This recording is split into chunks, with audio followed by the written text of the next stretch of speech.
I think all of those experiences that I've had in the past have really just formed me into a journalist. That's all I think entrepreneurship is. Entrepreneurship is about finding inefficiencies in a system and then intervening and correcting those inefficiencies. But you have to be good at the first thing before you go and intervene. This is Helical Brew, AI thought leaders. Today, what if the best lab is no lab at all?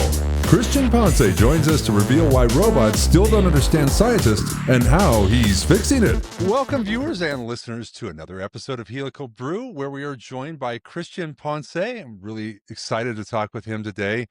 Joining us out of San Francisco from Tetsuwan Scientific. He is the CEO and co-founder of Tetsuwan Scientific. He's joining us for our episode today, which we are titling Interfacing with the Future, Why Lab Robots Still Don't Understand Scientists. So can't wait to dive into that one a little more. I want to say welcome everyone back to the AI Thought Leaders series, which is what this episode is going to fall into on Helical Brew, where we spotlight the pioneers pushing boundaries at the intersection of science and technology. Today, we're joined by Cristian Ponce, CEO and co-founder of Tetsuwan Scientific, a Caltech-trained bioengineer and serial builder. Cristian is rethinking how humans and machines collaborate in the lab. At Tetsuwan, he's developing the next generation of physical and virtual infrastructure for scientific discovery, starting by fixing the interfacing between people and the lab automation they use. Welcome, Cristian. Thanks for having me. Glad to have you with us. And we always like to start with a little bit of an icebreaker, or a lot of an icebreaker. All depends. Cristian, if you could redesign any single part of the lab experience with a magic wand, what would it be and what would it look like instead? Well, Mike, you're handing me a real softball question for the first one. I appreciate it.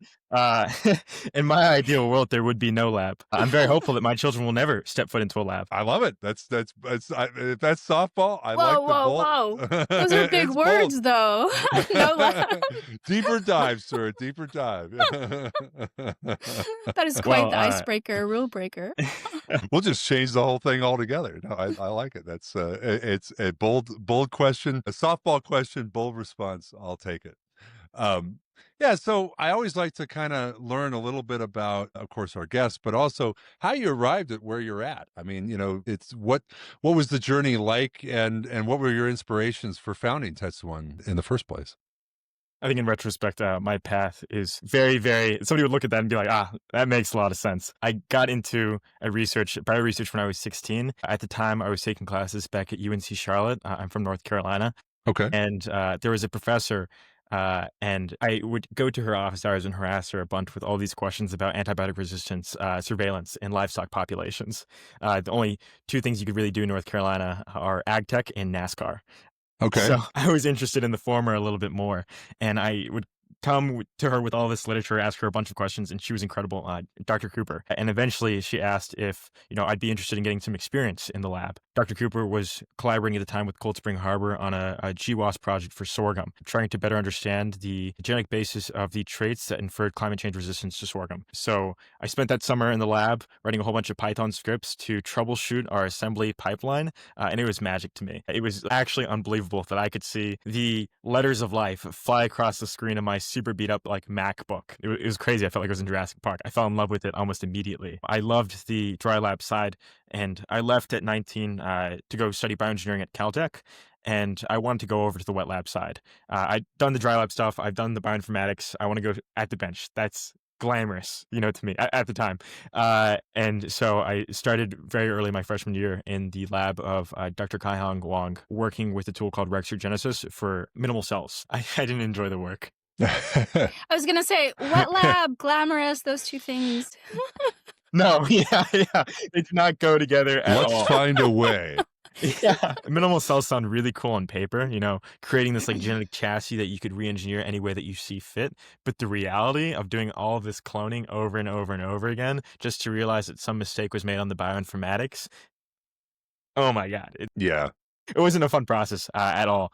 And I became pretty disillusioned with bench work, as I'm sure many people early in their scientific careers become. I saw some people around me kind of, burn out a little bit from the activities in the lab, and I kind of worried about going down a similar path. I was so enthusiastic. I had this like childlike fascination still with science. But if this was the reality, it was such a bleak contrast. And that has led very directly to where I am now. Came into science because of the knowledge work, because of that, sense of wonder, the ability to critically analyze the world around you. But the unfortunate reality is that in the life sciences, so much of the work that we actually engage in is not this knowledge work that brought us into the field in the first place. It's the physical execution and repetitive manual labor that, maybe one day if we do enough of it, we can be in the gifted position of being a PI and doing more of that knowledge work. And I wasn't really fascinated with playing that game. So I started Tetsuwan with my co-founder, Teo. Teo had wrapped up his master's degree in mechanical engineering and autonomous systems back at ETH, with the core idea being, let's solve this problem. Science should be about knowledge work. It should not be about physical execution. It should not be about these repetitive tasks, and it should be reproducible.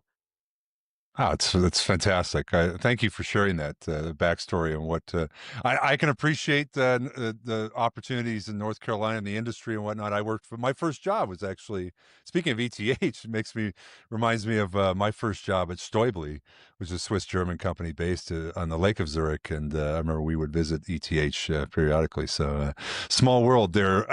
Anyway, yeah, I feel like the first job is always inspires a lot of the future. Did for me, it sounds like it did for you as well. And so maybe diving a little into what you're doing at Tetsuwan and getting in some of the specifics.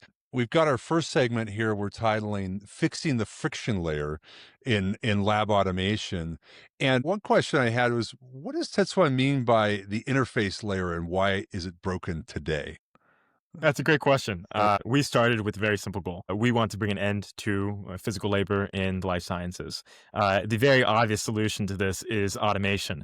It's robotics. But the modern liquid handler, as invented by Tomtech in 1990, it's been around forever. That Yeah, hasn't really fundamentally changed. We've had these tools for a long time. So when Teo and I came across this, the question became, why aren't we using these tools more? There's a physical labor issue. We have automation tools. Why are we not using these automation tools? And I don't mean this in any sort of critical way to other groups. We really do stand on the shoulders of giants. There are incredible people, incredible groups that have worked in automation for the past 30 years, and the type of things that we're interested in would not be possible without them. But this isn't the first time that somebody has asked a similar question. OpenTron's LabWorks asked a similar question, and they came to the conclusion that one of the major restrictions behind using lab automation was the cost of hardware, which is partially true. Very, very innovative founding team went out to Shenzhen, 3D printer manufacturing pipeline, used it for making liquid handlers, and they were able to offer the OT1s, the OT2s, and now the Flexes at a fraction of the price of anything else on the market. And ultimately, forced the hand of Hamilton to move down too into the micro prep. Like OpenTrons did incredible work in making the hardware a lot more accessible and a lot more affordable. But they realized that automation is still not solved. We still have a lot of issues. So it wasn't just about the cost of lab automation hardware. What else could it sure. possibly be about? There were other groups who said that it was about the dexterity of the form factor, that the form factor of the liquid handler, the workhorse of lab automation, was fundamentally incorrect because it didn't mimic what humans would do in the lab. It wasn't capable of the same dexterous tasks. These groups were characterized by their use of alternative form factors to pipetting, robotics. They used 6-degree of freedom arms, custom gantries, all of these other things. These groups were also very creative and really pioneers, but it wasn't a dexterity issue, and we found that out, pretty quickly. So Teo and I, we feel like we belong to a third generation of answers to this question, why don't we have more lab automation? And it's not that the hardware is just too expensive or the hardware isn't dexterous enough. No, it's neither of those things. It's how we interface with the hardware. What is the process by which we use lab automation tools today? Usually we have a middleman, an automation engineer. We have an RA or us, a bench scientist, or even, if you're in a bigger organization, a process development engineer, and they have to interface with this person before they interface with the lab robot. Well, why is that necessary? What is so difficult about lab automation that warrants this very specialized individual interfacing between you and the machine? Well, a lot of people have the misunderstanding that lab automation is just the interface between programming and bench work, and that is very, very much not true. That is not true. That's why the visual languages haven't worked at solving this problem. Lab automation really is the translation between the implicit context-dependent idea of an experiment that we have in our mind as human scientists, and we rely on intuition to translate, into the explicit, non-ambiguous code that robots rely on to execute experiments. a lot of times in intro to computer science classes, professors will ask students to write down exactly how to make a peanut butter and jelly sandwich, every single step.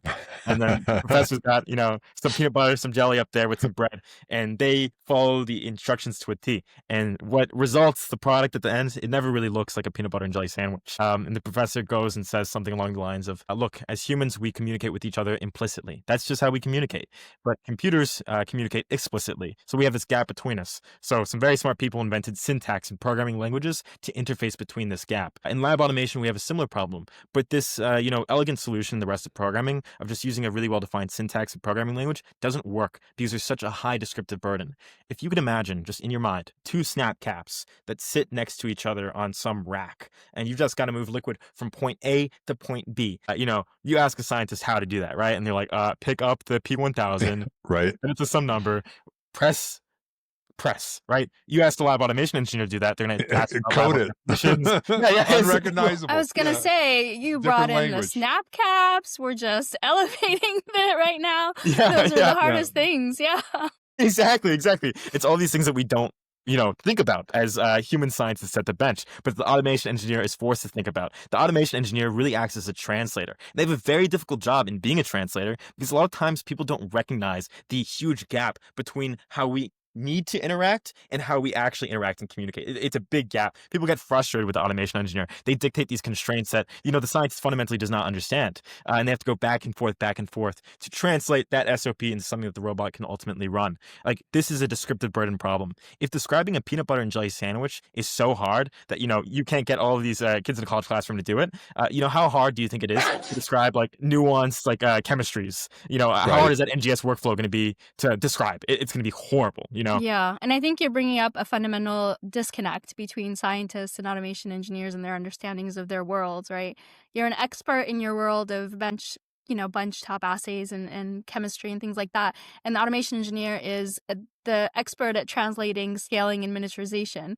And so when they come to you with questions or how we're going to do things, their timeline is like 1, 2, 3, we're done. And your timeline is, it's not actually spent mostly programming and testing. It's understanding what they're doing so that you can tell a robot to actually do it correctly.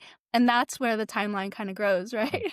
Absolutely. It couldn't have said it better myself. It's two different worlds, and these automation engineers have to live between these two worlds. It's a very, very difficult and misunderstood job. So this is the point of automation engineering that we're really fixated on. This is what we call the interface layer. This is the problem. It's that automation engineers are not well equipped to solve this problem. There's a lack of education in the life sciences community as a whole about what automation is and what it's not. Automation engineering requires a multitude of disciplines to, be good at it. This is an exceedingly difficult job with a lack of tools and a lack of understanding around what it is and what it isn't. So this is what we're fixated on. This is the interface layer. This is what needs to be solved for automation to become mainstream.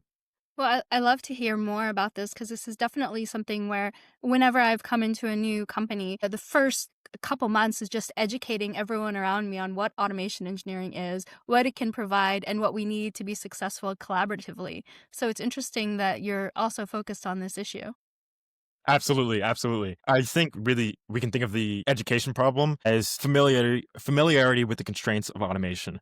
Why is it that I need to use this unideal amount of dead volume for this? Why can't I use a span 8? Why can't I do this or that? Why can't I use this piece of labware that I'm going to use at the bench? Oh, well, it's not SLAS and C, compatible. It's really about making this set of constraints that, we make these translations based off of interpretable to people, clear and understandable.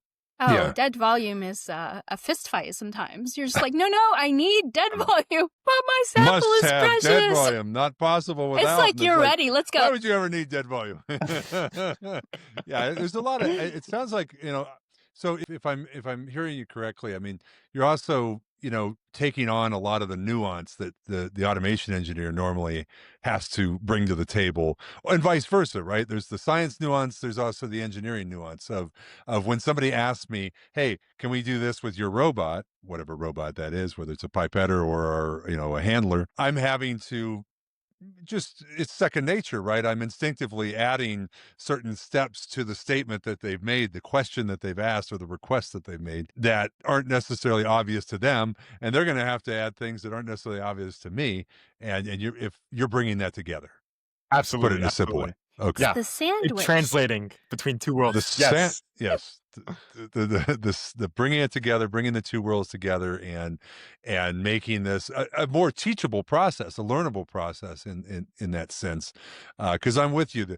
Robotics also, you think, oh, there'd be robots programs all over the place. Yeah, there's electromechanical or here and there, but there's fewer than you might think. I always explain that to people. It's like you got Cornell, you got Santa Clara, you got and some of the places you think, oh, there's got to be a robotics program at that university. Nope, they don't have one. They got the electromechanical stuff, but not really.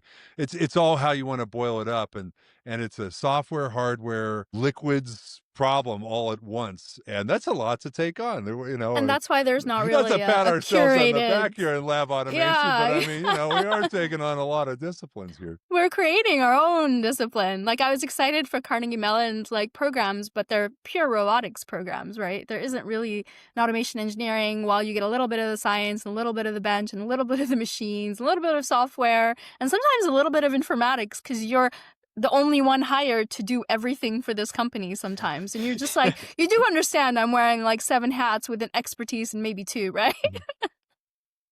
So Yeah, it's a tough position to be in. We're not setting our automation engineers up for success by any means. yeah, here's a challenge. Here's a bunch of disparate devices. Bring them together and make it work, right? It's always a challenge. And So by the way, can you create this electronic management system on top of it? yeah, let's write a whole software stack on top. Well, and so that brings us to hidden costs, right? What are the hidden costs of time, talent, and trust of a bad user experiences in the lab? That you've boiled up. I'm sure it's part of your business model, right? What are some of those?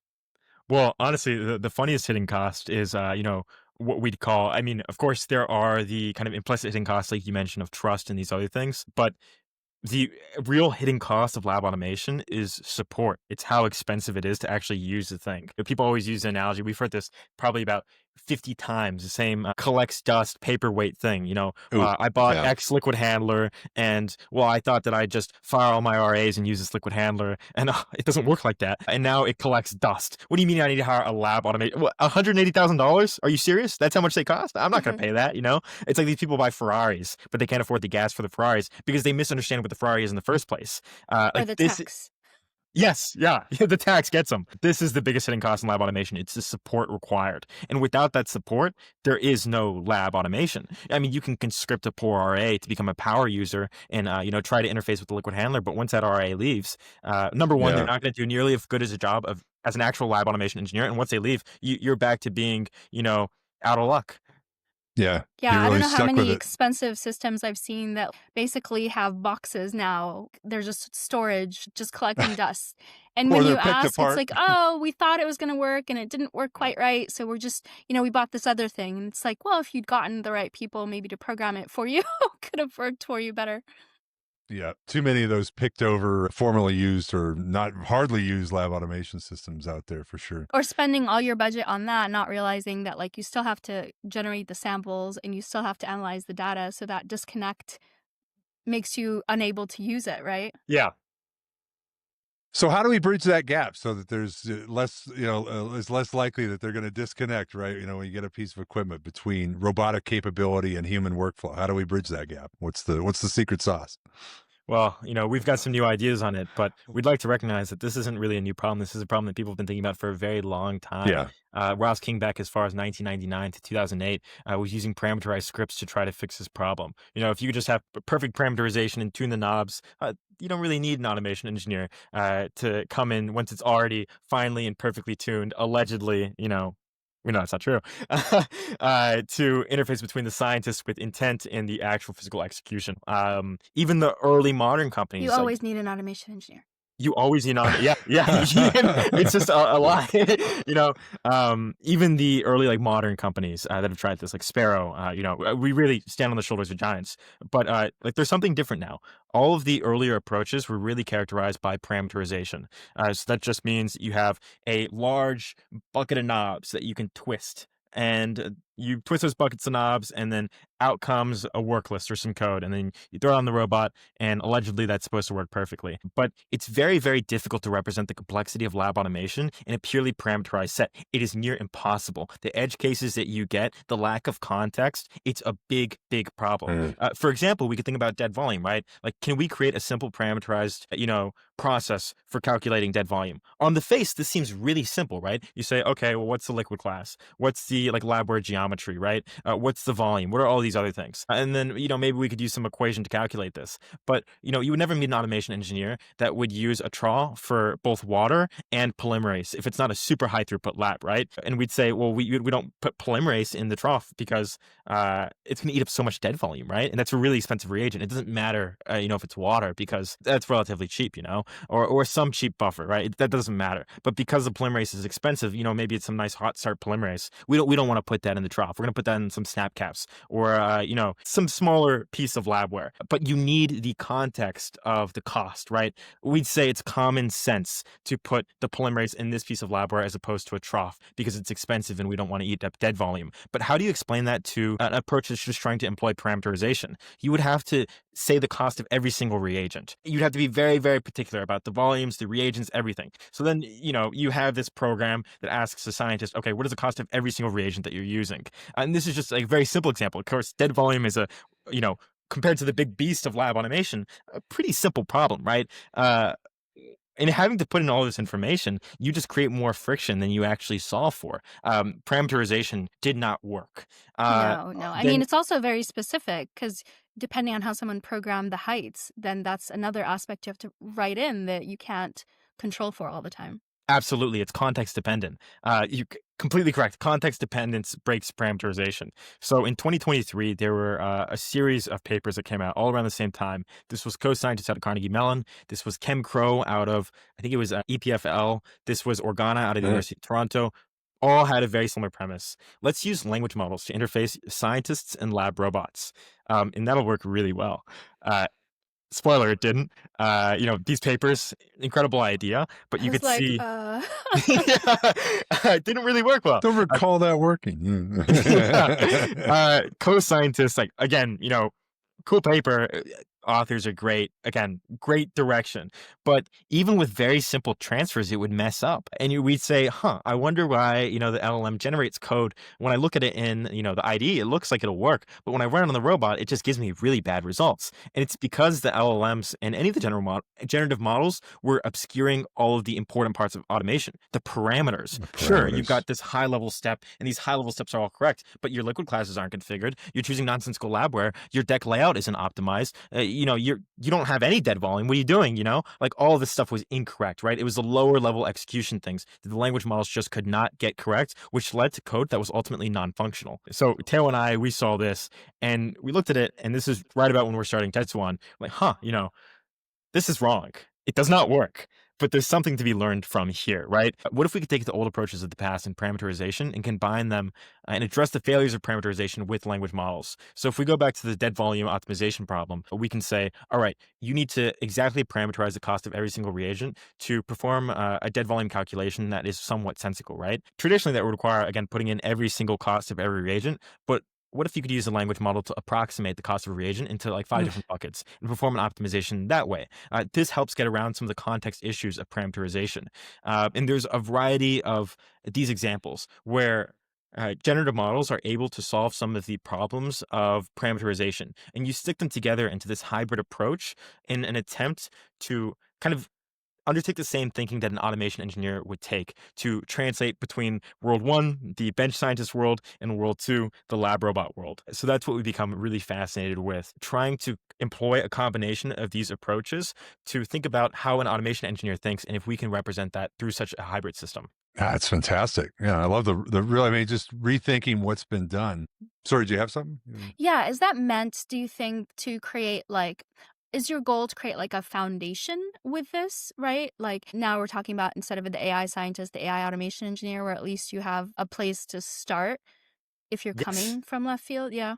Absolutely. Again, there are a bunch of great other groups out there. I think the space is incredible, but I think a lot of conversations around AI scientists and just purely in silico tools are a little bit misguided. We don't have a ideation problem in life sciences, or at least it's not our bottleneck. That's not our choke point. Our choke point is still physical execution, I have reproducible so physical many execution. ideas. We Yeah. have so Yeah. many ideas. We have too many ideas, right? We don't have enough reproducible hands at the bench, generating data. That's the problem. And so number one, the AI scientist is almost like a secondary thing after the AI automation engineer is achieved. And even if you wanted to develop an AI scientist, how useful is it to have this generative model that dictates to human hands that are fundamentally not very reproducible to do? What they're supposed to do. Like it seems backwards, right? The computers are very good, and the robots are very good at doing something in a very precise way. The humans are very bad at doing something in a precise way. The humans are really good at being creative and generating hypotheses. The LLMs are really bad at being creative and generating hypotheses, right? Like we should stick to our strengths or at least start out that way. So we really see the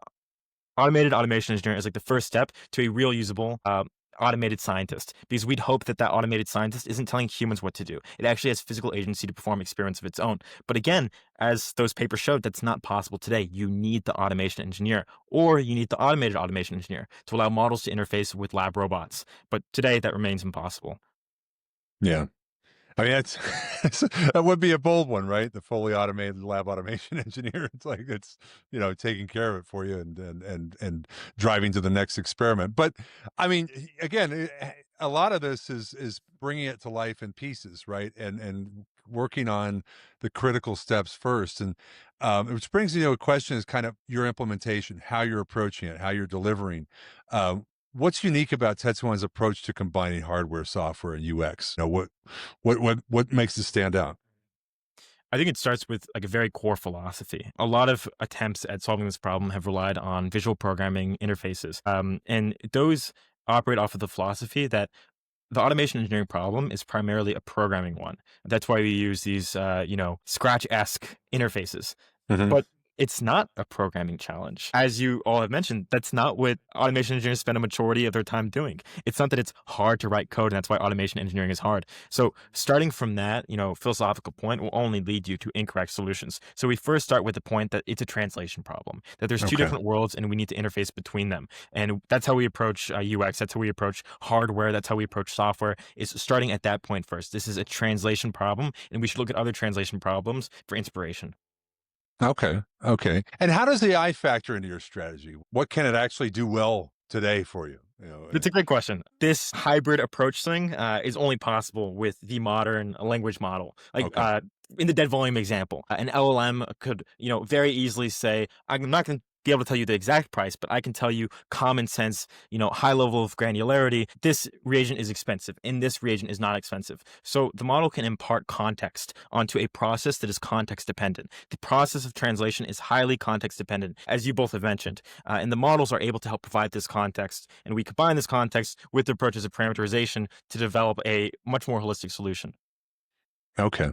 I love how the relevance, I mean, I hear about, we see the use of AI in all kinds of aspects and, decision making, co-pilot, you name it. But in our industry, I am so fascinated by how it approximates better. It helps, it deals with a lot of the minutia better, and it just enables things in our industry that it's good enough, right? You can work with the incremental thing. It's not like, I love the self-driving car comparison. It's like, well, if you want a truly self-driving car, you wanted to do everything right really well because for somebody to trust it, versus the other way, whereas having an incremental application is, I think, so enabling for our space. So I love hearing that. And I like um hearing about what Tetsuwan is trying to accomplish because we've had a really great AI thought leader series, and we've touched on the different places that AI could really advance scientific innovation. But I haven't, discussed with someone something so close to home as creating like an automation engineer that you can basically use to, predict how things are going to go or how things are going to be run eventually. So this definitely is a very intriguing topic. I'm very interested to see what Tetsuwan is going to make of it. Because I think when we look at like molecular docking and actually finding the right, proteins to actually evolve, we don't talk about, hey, how does that happen now when we have to put them on robots and run these assays on them, right? So this is Yeah. interesting. I'll second that what Sura said. I mean, definitely touches closer to me as a roboticist, where a lot of robotics is bouncing off the walls a few times before you land in the right circle. We're getting a robot to work, whether it's physical manipulation, process robots. I used to do a lot of work in that space, but it's trial and error where look, we don't have to be doing that. And I love what you're addressing with your company. Yeah. Did you mention what Tetsuwan means? Like how you picked that name? Did I miss that? Not yet, no. I thought it was just such a funny coincidence. I grew up in North Carolina, and my co-founder, he grew up in the countryside of France. But we found out pretty soon that we both watched this show when we were kids, a Japanese cartoon called Astro Boy. It's about a little robot that goes and Uh-huh. fights humanity's villains. Mhm. Protects humanity. It's a robot that's on humanity's side. And the name of the show in Japanese is Tetsuwan Atom. And we thought it was so funny that, growing up on opposite sides of the world, that we both watched the same Japanese cartoon about a robot doing good for humanity. And well, we wanted to make robots that did good for humanity. So that's how we became Tetsuwan Scientific. That's What a so cool. great I name was discovery. wondering if that was where you got it from, because I mean, Japanese shows and anime, like everyone watches those. I was watching that and like Kuwait. Yeah. Very cool. Yeah, I remember Astro Boy for sure. Yeah, that was. I did not know the Japanese name for it though, so it's cool. Um, so let's jump into the future a little bit. Let's. I think we already are in the future. Just talking about your company, but what does the seamless lab setup look like 5 years from now in your mind? No I lab. think, yeah. Should we narrow What it about from a scientists? scientist's Because point you're of still gonna view? have the Yeah. scientists. Yeah, no, I know. I wanted to hang that one for a second because it's like, hey, like from a Let the scientist's silence perspective, hang. because at the end of the day, I mean, yeah, right. If a scientist has seamless access to laboratory automation implementation, then here we are. Ta-da! Yeah, it can be the 5 year model in what you have what you see ahead. Of course. I think it's really easy to say, the future should not be dependent on physical labs that we walk into and sit at a bench of. But explaining why it's going to get to that point is a little bit more nuanced. We come from it from a technical angle first and say, well, the challenges behind making lab automation accessible and operable in environments that are outside of the traditional high throughput, low variety context that automation works well in.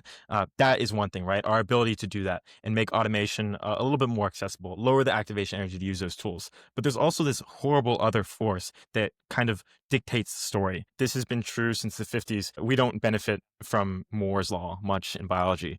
We suffer Yeah. from Eroom's law. The price to take a drug to market, doubling every 9 years roughly. It's True. horrible. There are a few other industries where this is the case, where the primary asset of your industry just gets exponentially more expensive to commercialize. It's a horrible, horrible thing. We have picked from the tree of knowledge too much, and all the low hanging fruit, well, they're all eaten up. So it's not just about what the technology permits to happen. It's what I think the kind of economic conditions dictate has to happen. And what has happened is a mitigation of risk. Risk has fallen further and further downstream. We've seen massive cuts to the early stage R&D budgets of the large pharmaceutical companies as they have moved towards an M&A game sort of model in which they acquire small cap biotechs, and that's how they de-risk assets at an early stage. Because these Yeah. small cap biotechs are a lot more capital efficient. And then you ask, well, how are those small cap biotechs so capital efficient? Well, it's because they in turn outsource a lot too. They are very risk averse when it comes to capital expenditures. You get a $5 million check to, as your first check in, you're a Stanford postdoc or something. You're not going to go below 2.5 million of that on a mass check. Of That's not course. going to happen. You're going to send it to a CRO, right? So these Yeah. biotechs rely on networks of CROs. So it goes from big pharma company to the small cap biotech, and the small cap biotech largely to the CRO. In this system, it's a lot more efficient. The Eroom's law has contorted the market into the shape for the reasons of capital efficiency, but it's still bad. It's still not good. You still have therapeutics companies that are on the ropes. I attended a talk Biocom had a few weeks ago where therapeutics companies were talking about using regulatory CFs, a crowdfunding money.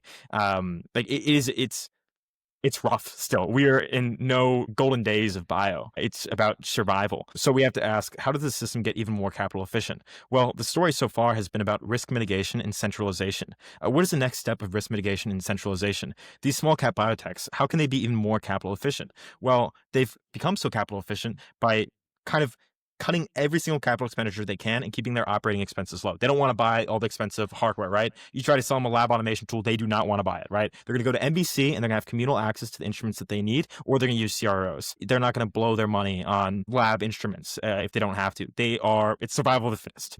These forces are continuing. They're not going away. Ebrum's law is not going away. How does this system get more capital efficient? The system gets more capital efficient if the small cap biotech has no capital expenditures. If the only cost associated with discovery is consumables, that's the most capital efficient that the system can get. Well, what does that look like? That looks like you, virtual labs becoming the standard, the norm, the virtual biotech becoming the most common archetype of the small cap. And that's only possible with, this is when I start to get controversial, a cloud laboratory or a much more generalized CRO for preclinical early stage discovery. That is the future. So in my mind, 5 years out from now, I don't think it's going to be very, very fleshed out. Of course, Emerald Cloud Labs and Stratios, again, like we stand on the shoulders of giants. These were people who really pioneered the first generation of ideas relating to cloud labs. I think a very sincere second attempt at the cloud laboratory will be made to enable the virtual biotech to succeed on the timeline of 5 years. And that's both necessary and now possible. And I Yeah. think that's a very passionate response and a good look ahead for what is possible. Definitely think with the pace of science, right? Scientists like to do what's always worked. So it's really hard to bring innovation into that, to say that the next 5 years is going to be very much different. But I think you're taking that into account in your answer. And this is going to be kind of a second try at putting things in the cloud, because Stratios did try to do that. It didn't take, And so I'm curious, how do you think that things are going to be different now? Because at the end of the day, we do have old school scientists wanting to run their experiments themselves, right? And then we have the new generation that still, even if they model everything that they can, need to test it out. How do you kind of get over that hurdle, do you think? That's a great question. And it's something that we asked a lot at the beginning of this company. Why didn't Stratios and ECL work out? If you follow the story of pharma from the inception of modern pharma in the 50s to the invention of Quintilis and the first CRO on the 70s and 80s, this makes sense. It's consistent with the story. Why didn't it work out? Well, it's because there were pretty significant technical issues. If the premise of a cloud laboratory is that you can interface remotely with some set of lab robots that are capable of doing your experiments, well, it better be really easy to interface with those robots. And today it's not. Yeah. Automation engineering is an outstanding problem. It is very difficult. We have not made huge strides in how we approach this problem. Automation engineering doesn't scale. It certainly doesn't scale to the point of a cloud lab.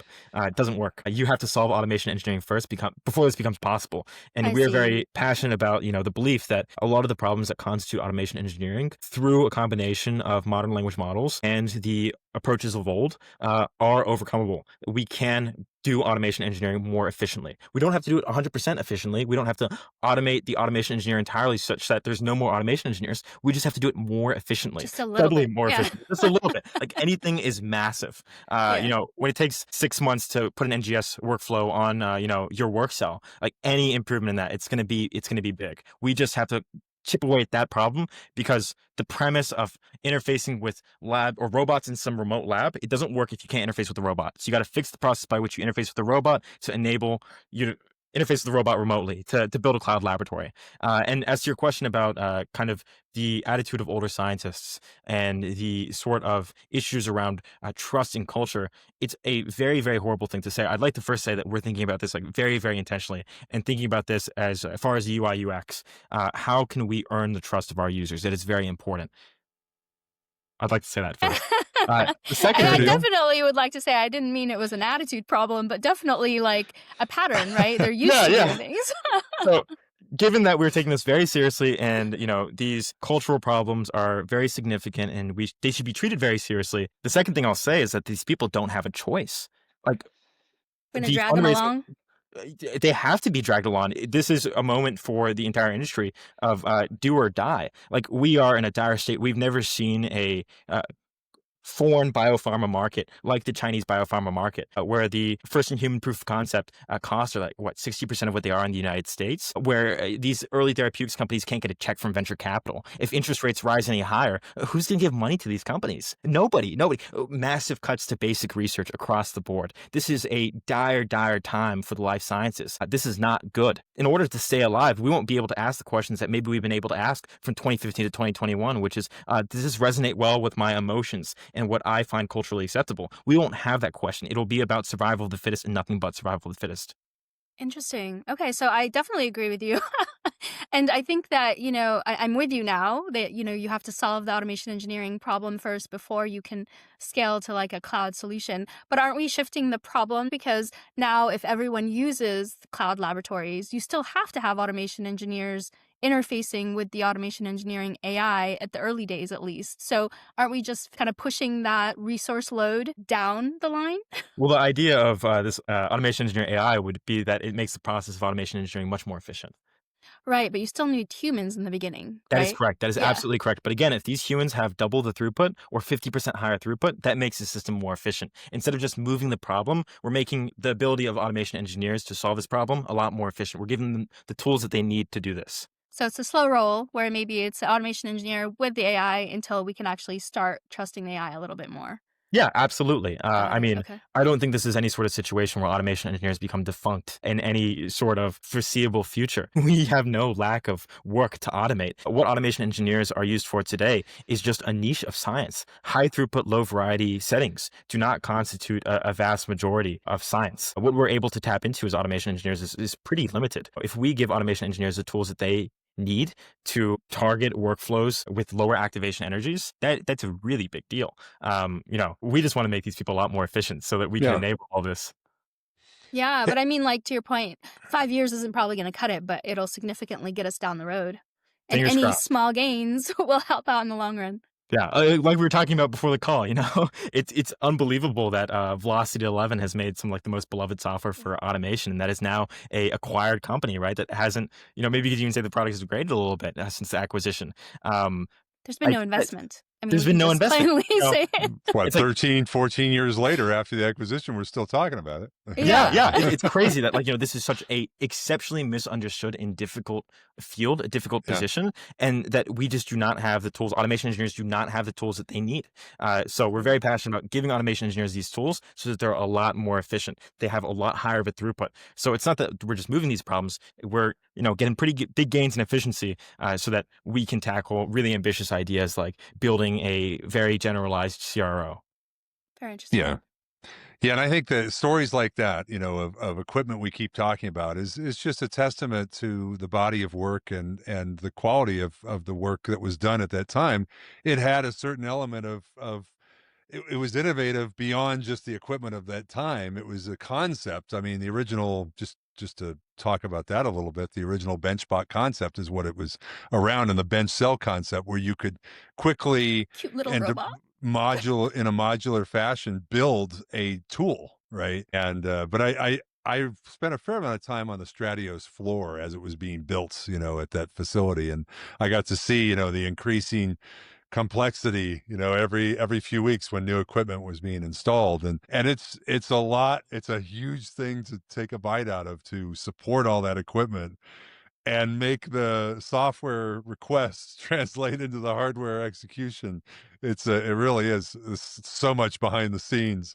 A little bit like Disneyland, it's like, oh, they're cool at the Star Wars ride, but behind the scenes, Do there's you a do what few I people in do there. in Disney where you're riding the rides and you're like, oh, that's a cool robot. And look at how they put together this robot. I totally do that, and I also, was lucky enough to be in Space Mountain when the lights got turned on. It was like, Ooh. oh, wow. You're like, I don't know if I'm that comfortable being on this roller coaster. It's like 50 years old, but wow. You're like Don't head look chopping off down. the rails. Yeah, I'm like, wow, I think I'm gonna lean down. Yeah. just close your right. eyes, pretend it's open. I'm 6'8", so yeah, just to give you some context, with a long torso, yeah, that definitely freaked me out. I'm like, that's what that windy feeling was certain times of the ride. Yeah, but anyway, seeing how it's made though, and seeing what's behind it is I think so important. And you brought up bringing up the cloud labs. I can totally relate with what you're saying about. It's a step. It's an important step. There's a huge body of work around that and what came from it, and using that in the next thing, right? And the next, the next innovation, which you're working on, I think is so important to learn from all those things. So yeah, thank you for sharing that insight on the future. And I figured we switch gears a little bit. Any background on this title for the segment, Sarah? From algae to automation, the founder mindset. Well, it's interesting because he's got a lot of experience, Cool. but more Um, about the founder mindset is where it came from, Mike. yeah, yeah. Okay, I got you. I got you. Well, I mean, My iCore project was with algae. It was an algae biocomposite, which I think is where the title comes from. gotcha, gotcha. Well, I think the big question there is how did those experiences and fundraising experience shape your company vision? Because as you said, resources are limited. We see that in the biotech research, right? The capital, $5 million doesn't get you as far as it used to, not only because of inflation, but for other reasons too. But how did that shape your company vision for what you're doing? I really believe, and maybe this is just wishful thinking, that the fundraising process didn't impact much of the vision that Taylor and I have for the company. The way that we've tried to approach this from day one is as journalists. There is a story to be discovered, and there's a story to be told. And whether people liking the story or not, it doesn't matter. It doesn't have an impact on the validity of the story. There's a system that we have to understand the mechanics of, and then we go and present that system with as high of a fidelity as possible. If people say, oh, well, this isn't B2B SaaS, or if this isn't that or this, it doesn't matter. This is the story, and it's an important story. I'm going to try my best to tell it. I think all of those experiences that I've had in the past have really just formed me into a journalist. That's all I think entrepreneurship is. Entrepreneurship is about finding inefficiencies in a system and then intervening and correcting those inefficiencies. But you have to be good at the first thing before you go and intervene. I think that a lot of people in Silicon Valley and people kind of like me have fallen for the false message of what entrepreneurship really is. They watch like The Social Network, where they read about Steve Jobs, and they see the entrepreneur as a visionary, as somebody who sits in a dark room and just incredible ideas come to them. I think that couldn't be further from the truth. I think a great entrepreneur is a journalist. They have an insatiable curiosity and they want to understand the system as much as possible. They're not a visionary. They're not a genius. They're not anything like that. They know they're wrong about a lot of things, and they have a dogged sense of trying to figure out why it is that they're wrong and correct their understanding and constantly work on their understanding. So all of that has been formative to that journalism. I love I like that. that take. I like that quite a bit because I think that's where I struggle with that prior thought of what entrepreneurship is or what an entrepreneur is. But I come from the same thought that like the only thing I really know is that I don't know everything, and that really drives my curiosity. And so if you're coming from this place where I'm a genius and I know everything that's going on, you'll never learn or invent anything really new because you think you're already there. Yeah, absolutely. Yeah, what a great way to drive your creativity as a journalist, right? I mean, that's constantly inhaling the information around you and the experiences around you. So very cool. What's the boldest idea you've had that might actually work? I'm going to be Outside biased of and say this. Tetsuwan, right? Yeah, I think this is probably it. If I walked up to somebody and right. told them like, All right. hi, my name is Christian. I'd like to build the biggest biology lab in the world, and I'm going to do that by writing software that allows us to use lab robots, and then taking a bunch of these lab robots, I don't know, buying a warehouse in Salt Lake City, throwing them in that warehouse, and then letting anybody in the world use it, such that you don't need a lab anymore to do science. They'd look at me like I was, probably a little crazy, but that's the through line. All I right. think they'd want to have a follow-up conversation Yeah, Yes. like us. Yeah. Yeah. and really say again, this isn't a novel idea. Like, again, no visionary, no genius stuff like that. Like, no, that's not true. Like, the idea for the Cloud Lab was pioneered by ECL. When DJ Kleinbaum was building Emerald Therapeutics, ran into the question with his co-founder, Brian Frezza, and said, what if we could rent time on mass specs? And like, that's how the idea of the Cloud Lab was born. That wasn't my bold idea. That was somebody else's bold idea. I think many of my bold ideas will relate to how it is that we successfully get the world to the Cloud Laboratory. Cloud Laboratory is not mine. We stand on the shoulders of giants, but hopefully I will have some good, bold ideas to get us there, because how you get there, both technically and with relation to the go-to-market, is completely non-obvious. But I Yeah. think that's important that like, we all innovate, we all have thoughts, but we can't get through this industry without collaborating on our previous thoughts. Like, hey, they did it good. Here's a tweak that I think might make it better, right? Absolutely. Yeah, just in my 20 years in the industry, it's been fascinating to watch the amount of collaboration between companies, whether it's a smaller company or a startup, like for Recursion, for example, right? Starting up and then, offering their service to other companies, right, as part of their business model. I mean, you see more and more of that. I mean, the problem is too big. The fruit's too high up on the tree, as you said, to not work together, to not collaborate. You need That's a good analogy. as many tools as possible to climb that really tall tree and get to that stuff. And yeah, it's like the story of Bayer cracks me up, where it's like, yeah, it's a chemistry company. They've got so many things that they've discovered over the years, but it's an asymptotic curve, right, to what's getting discovered today compared to what got discovered with very, very basic tools. But again, you didn't the tools matched the time in some ways. um so Sir and I are, we've always been quite passionate about career journey and advice. We've I always try to have a segment in the show around that. And I personally, I think we both enjoy teaching, where we can, and sharing our information. So I want to touch on that a little bit with you, and ask you what your early experiences from NASA to, teen court, shaped how you see systems and science. I mean, we've talked about ways your past has shaped your present, but I mean, just touch on the early days a little bit. Yeah, no, more than happy to share it. I feel like you guys picked some pretty funny parts of my resume. Honestly, I think they relate a lot to the question that you're asking. I think the operative word here is definitely systems. I think about the world very much in terms of systems. And for context, this was a confusion between my co-founder and I when I first met.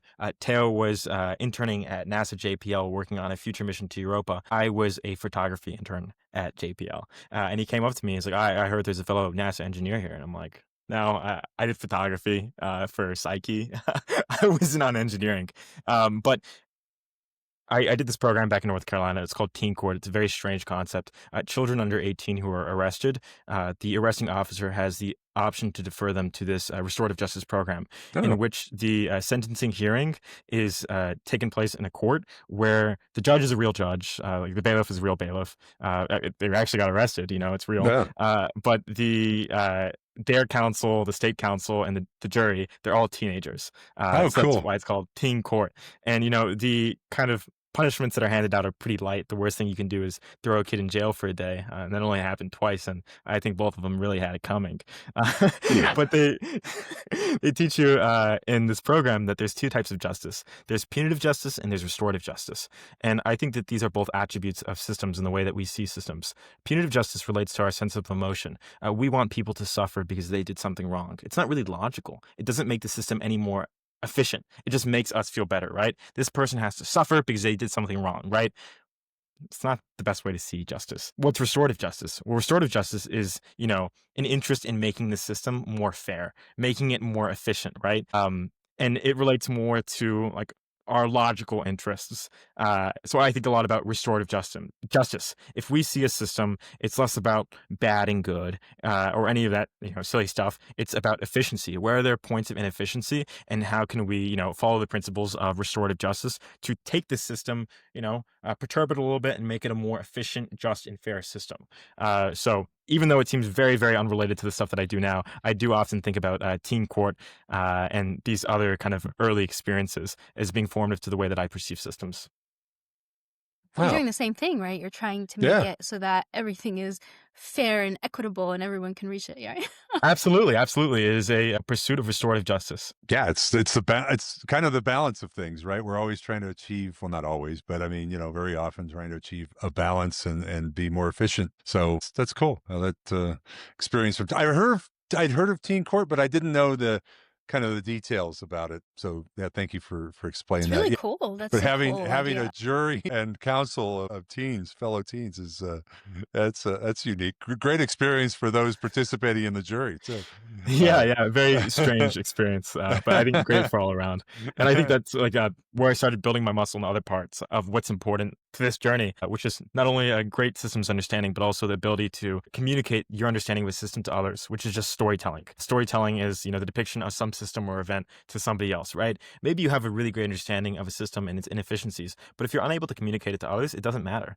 I could never do what I do without the rest of my team here. I couldn't do a fraction of any of this. So it's really important that Teo and I are able to communicate this idea to young, bright engineers that are exceptionally talented, so that they're enthusiastic about this too. You have to be able to communicate. You have to be able to tell stories. And I think I started to learn to tell stories well in Teen Court. You would come in in, and there were usually 3 cases per like teen attorney a night.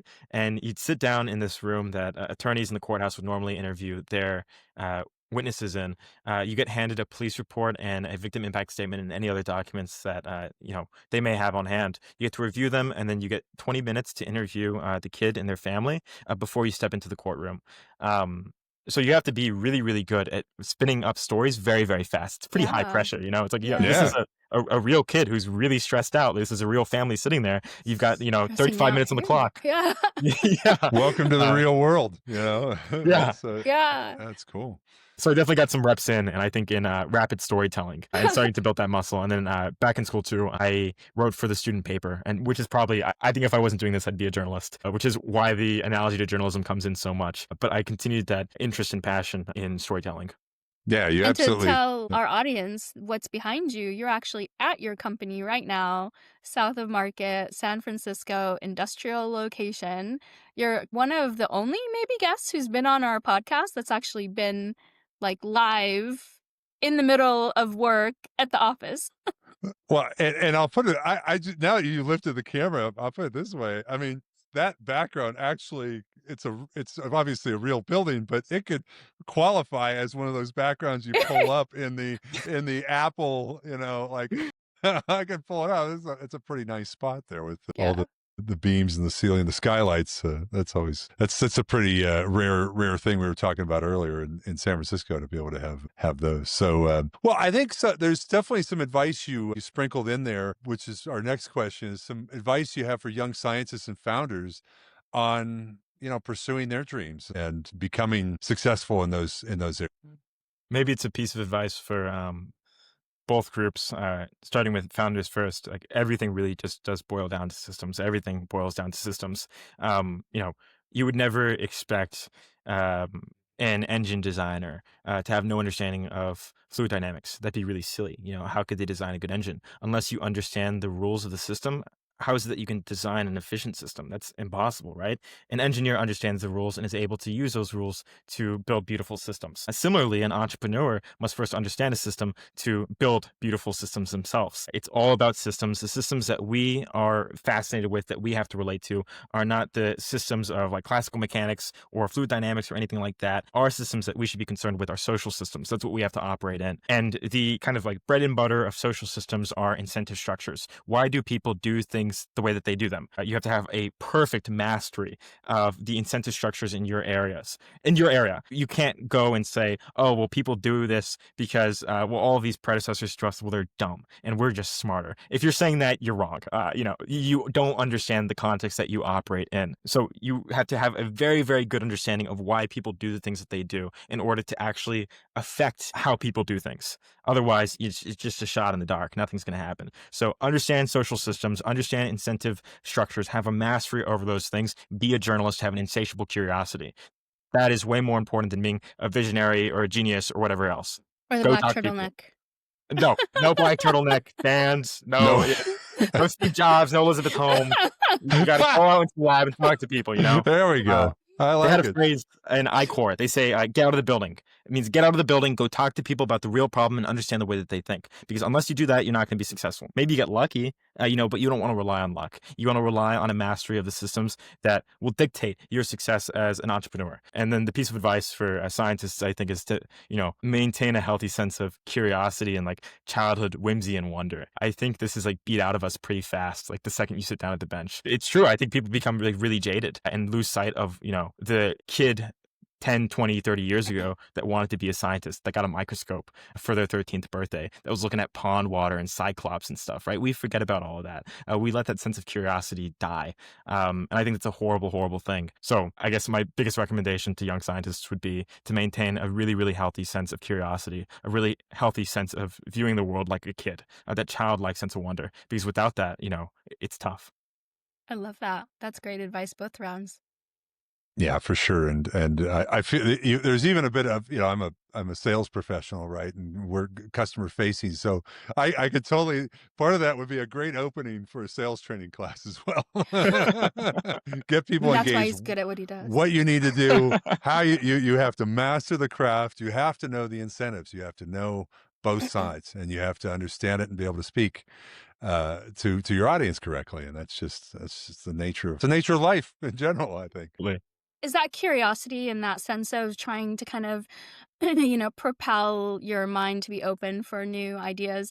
Is that part of what interested Tetsuwan in labautomation.io? We talked about it with a previous guest where they said now in the banner, says we support labautomation.io. And that was interesting to me because, of course, that website needs support and there's a lot of good discussions happening and lab automation engineers helping scientists and helping other automation engineers. What is sort of your take on why that was an interesting site you wanted to support? And thank you for your support.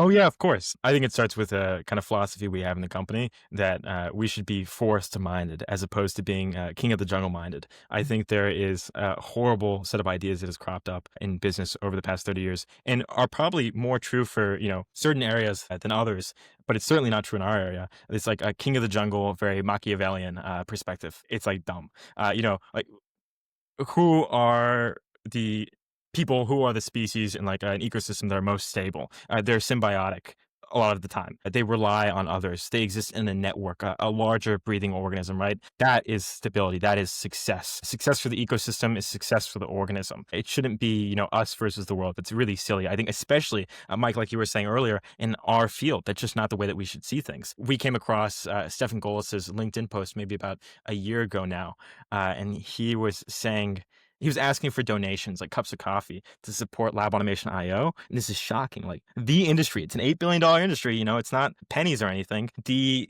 Stack Overflow equivalent, the form that we use, all the manufacturers are on it. The hosting fees are put up by a PhD student out of his own stipend. That's crazy, right? Wow. Like, I don't mean to, impart shame on any of the big players, but like But that's shame. Yeah, shame, really. shame. We're not supporting our own ecosystem. We're not supporting our own forest. We've had this, I think because the market has been so small and it hasn't grown a lot, that automation has taken this very kind of like cutthroat perspective on a lot of things. The market doesn't grow. There's no value creation. There's only value capture. So people are very, very fiercely competitive and they're, more willing to burn down the forest than plant some new trees. I think we have a much different perspective in that we're hopeful that the lab automation market and the community will grow very rapidly over the next 10 years.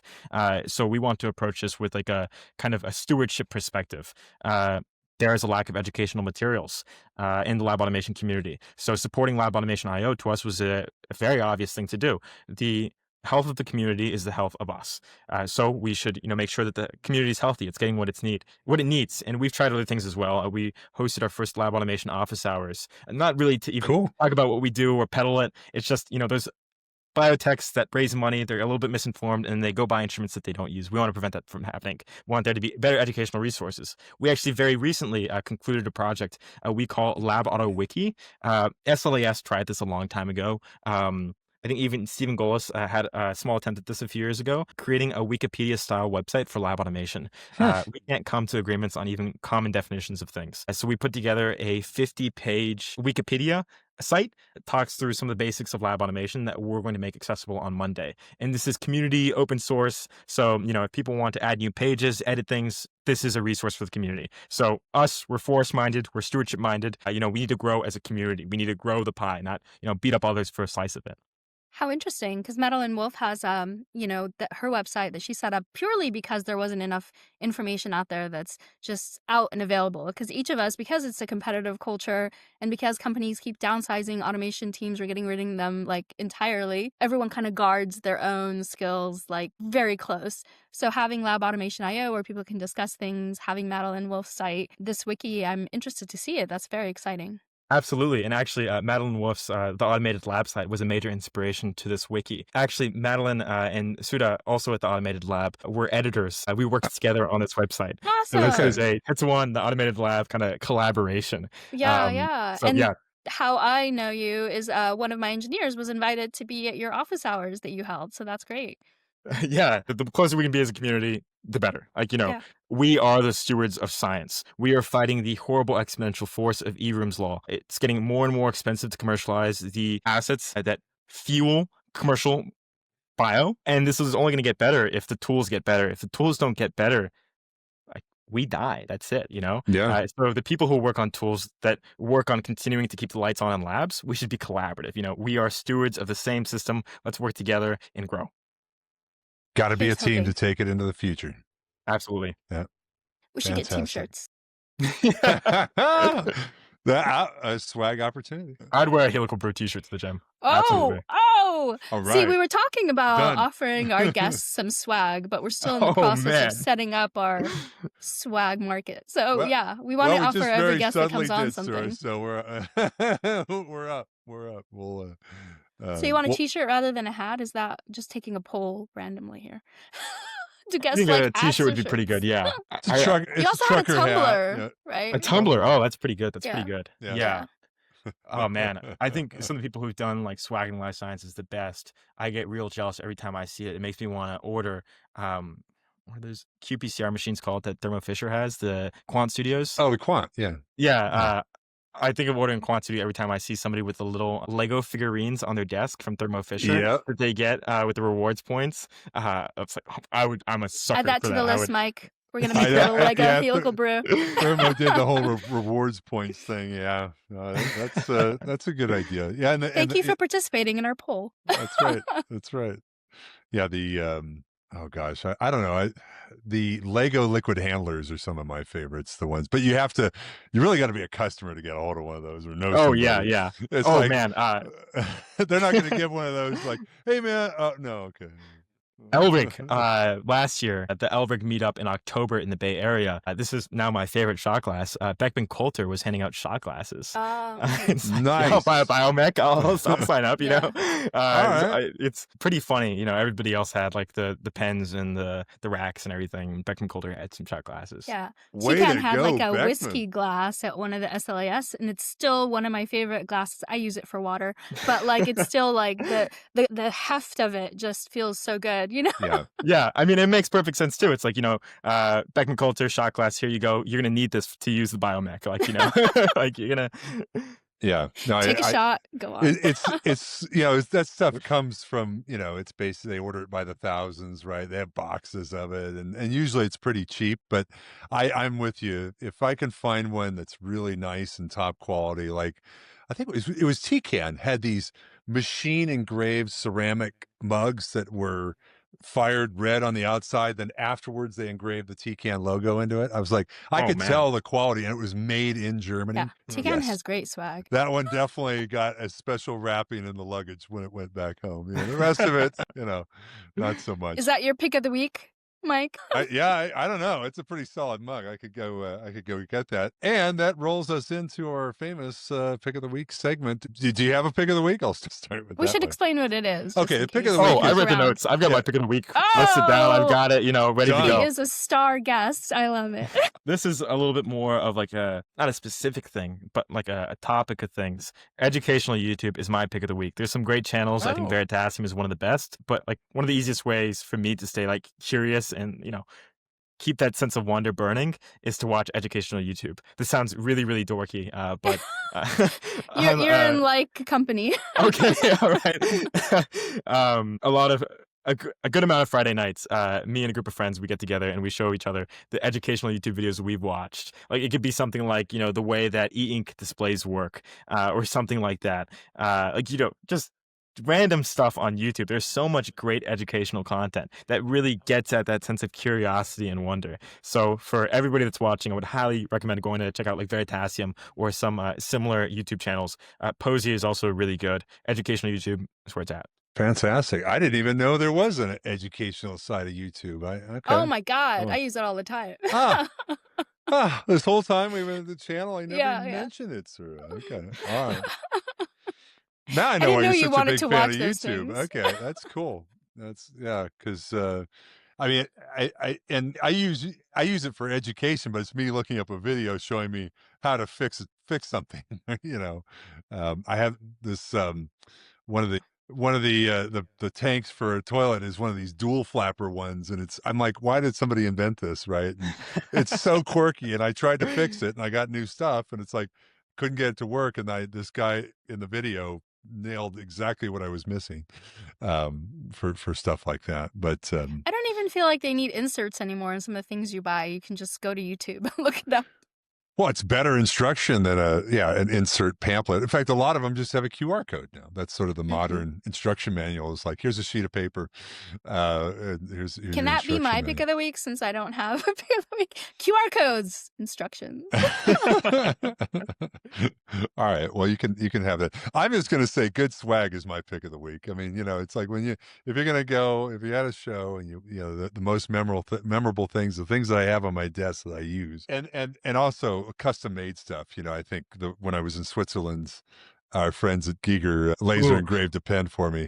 That's nice. So yeah, that was really nice. Hey, a very high precision, versatile laser engraving machine. I would love to have one of those, but I can't call that my pick of the week. It's just I don't own it. But in any case, well, Cristian, it's been an absolute pleasure to talk with you, and thank you so much for coming on the show. And I'm really excited to follow what Tetsuwan's doing and how it evolves. So I really thank you for sharing the backstory as well. That was really interesting on how the company was founded. So for our viewers and listeners, if you'd like to learn more about Tetsuwan and Cristian, you can follow Cristian on LinkedIn, and Cristian Ponce is the title of the episode, easiest way to look that up, or visit Tetsuwan.com. Just go to Tetsuwan.com.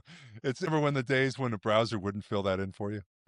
I'm still stuck in those days. It actually knows what a website is at the .com part. So Tetsuwan, TETSUWAN.com, and feel free to tag us, view us, like us, and follow us on our YouTube page. That's youtube.com/@Helical Brew, or send us an email if you've got ideas for the show, would like to be on the show. It's helicalbrew@gmail.com. And we'll always be where we started, podcasting. Apple Podcasts and Spotify will both see versions of the episode. Audio only for iTunes, and audio and video for Spotify. So thanks for joining us. And until next time, this episode of Helical Brew is brewed. Thank you for joining us on the Helical Brew. We're glad to have you with us. For more episodes, please visit our website at helicalbrew.com. That's helicalbrew.com.